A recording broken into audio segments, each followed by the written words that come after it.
Stephen, first of all, let's just reflect a little on Wednesday night. How pleasing was it to get that result? Yeah, it was important. I thought it was a different type of a performance from us of what we've seen so far in the 10 games that we've had.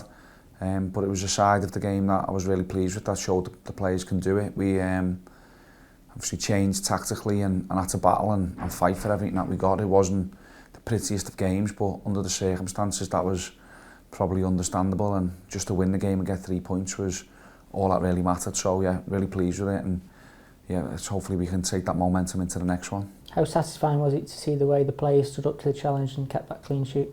Yeah, good. It was so it wasn't an easy game, especially second half. I think QPR started the second half really well and put us under pressure, and as I say, we showed some good resilience to keep them out. I don't think Daniel had too many big saves to make in the second period, but everything that was put into the box we dealt with, whether that was a centre-back clearing it or a midfield player getting a block in or Daniel coming to claim a cross, we dealt with it really well. So yeah, it was a good clean sheet and one that we needed.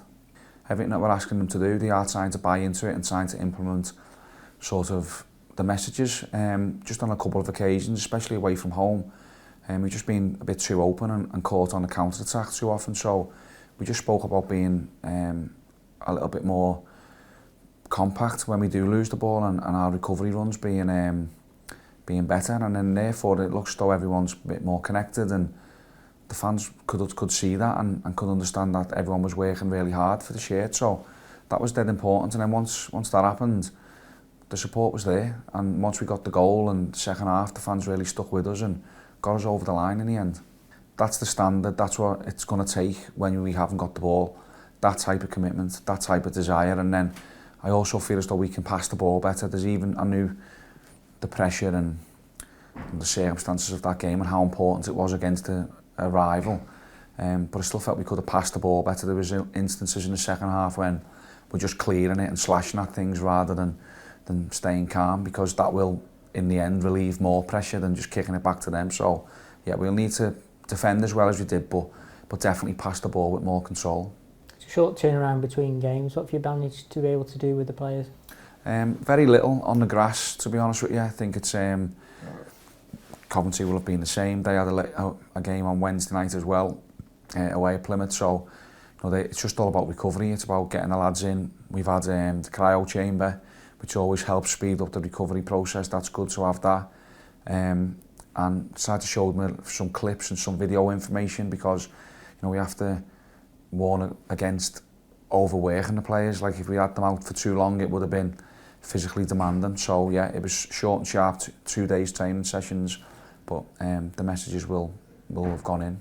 How important is squad depth during a 3-game week?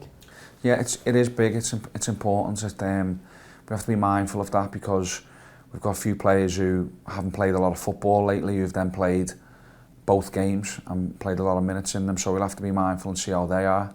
And then we've also got 1 or 2 who've come back from injury that could freshen things up. So yeah, it's a 3-game week is a challenge for any team and any club.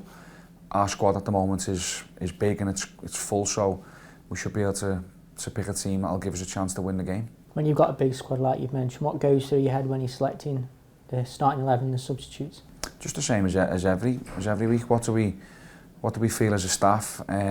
What's the best team that's going to give us the best chance to win? And then also, what do the substitutions look like and how can they make an impact? Because different types of game require different profile of players. So yeah, we go into the detail of why we pick a starting 11. It's not just off the cuff, as you would imagine. So yeah, we hopefully get it right the weekend. How the squad looking going into the game?